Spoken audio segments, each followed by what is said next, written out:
Hey, it's Dr. Toker, your friendly neighborhood colorectal surgeon, here with the most requested explanation of how to avoid hemorrhoids. And I get it. It's a pain in the ass, like literally. And I have so many patients who complain of hemorrhoids and they may not actually have hemorrhoids. So we're going to talk real quick about medical management for your honey. And if that does not work, you need to see a professional to rule out something more serious. So hemorrhoids are just blood vessels. They live underneath the skin along the lower rectum and the anus. Okay, you're born with them. This is not a big shocker. Some people act like I just gave them the death sentence when I was like, well, I saw some hemorrhoids. Oh my God. So we're not suggesting you're going to need surgery for that just because I saw them, okay? If you don't know you have them, you just leave them alone, okay? So when we discuss hemorrhoids, we're almost always talking about someone who has a complaint. They're concerned because their bottom itches or bleeds, or there's pain, or there's swelling, or there's drainage, or there's some kind of a complication. And for that reason, they come in to see me in the office. So if you have any of those symptoms, please do go see a doctor to make sure we're not missing anal cancer, Crohn's disease, some serious issue.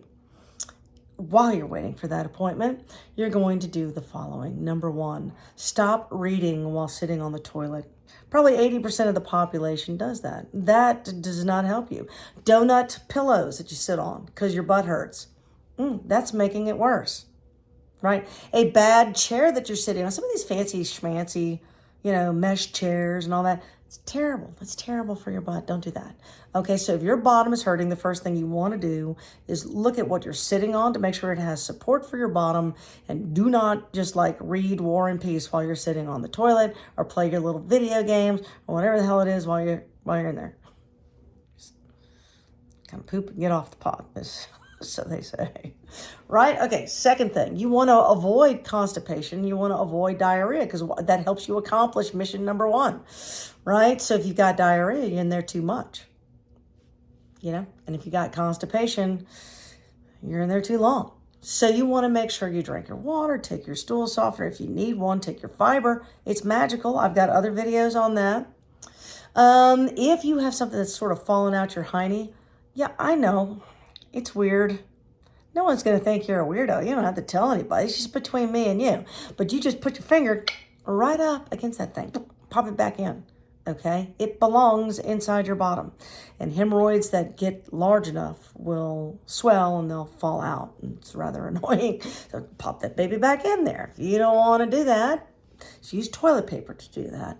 If you're really struggling, get some over-the-counter suppositories. There's no benefit in getting extremely expensive steroid suppositories for hemorrhoids. It will not make much of a difference. It's the mechanical action of reducing the hemorrhoids that helps you. So just Preparation H over-the-counter stuff or the Mach 1 finger. Stick that sucker back in there. And then, you know what? When you're at the gym, don't do squats, do lunges instead. And again, make sure you see your friendly neighborhood colorectal surgeon. I do suggest someone with small fingers and a good personality because it certainly makes it more humane of a visit. But come see us anytime.